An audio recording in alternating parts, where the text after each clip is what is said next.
Now, yesterday was the 1-month anniversary already of Occupy Wall Street, which is still averaging 1,000 social mentions an hour. That's a lot.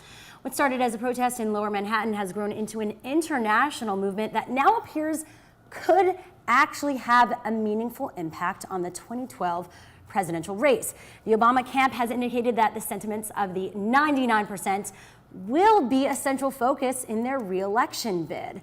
House Majority Leader Eric Cantor, who had called OWS a mob, is now backpedaling, and GOP candidates have all changed their tune. How about that, Eliana? Are you surprised?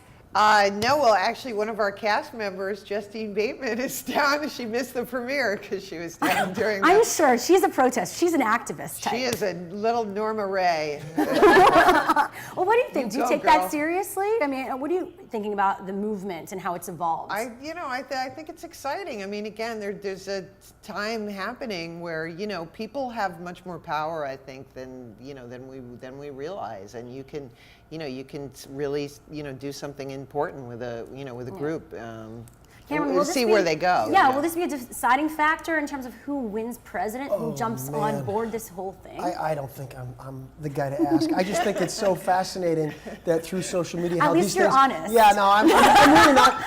Here's the that. thing: is I was completely in the dark about a lot of this until I'm blanking on the name of the documentary that won the Academy Award last year.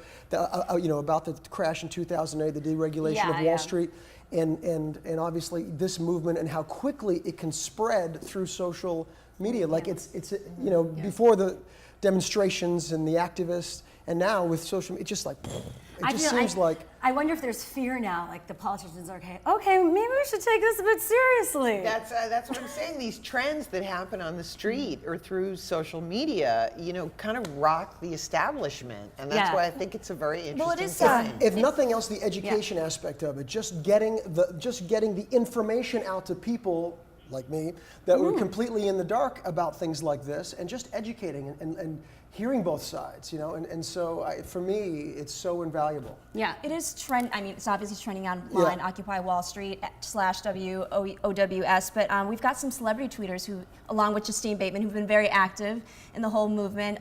Russell Simmons, also known as Uncle Rush on Twitter, recently tweeted, this was tweeted over 100 times, "I would like a ban against any corporate contributions made to politicians or parties." So there's already people starting to converse about the possibility of this movement taking a place in politics. Yeah, because the whole thing, the debate was there's no focus. What do they really want? They're just a bunch of they're hippies, people that are unemployed, protesting.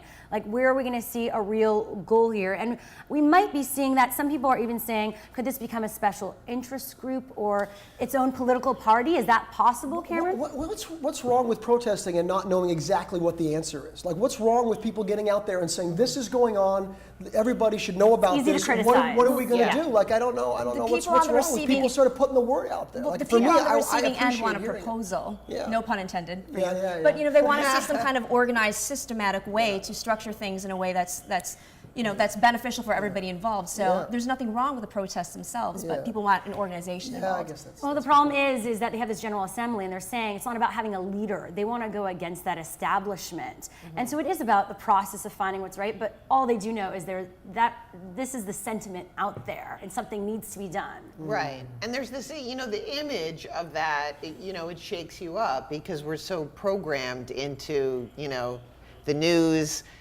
Who's on television, what the newscasters So like you are assume saying. this is chaos, maybe. Yeah. Well, so it's out of the control of the establishment, and I always think that that's good. Well, interestingly enough, we all know what it takes to run for president. Billions of dollars, millions of dollars. So now is it interesting that they want to get these people's support, but ultimately they probably need Wall Street support as well. How ironic is that? Right? So what do Uncle Rush wants a ban on that. Yeah. So how are they supposed to be running? Or is it about throwing all those rules out the door and kind of doing it in a more creative way? When I ran for president. on All My Children. That's right.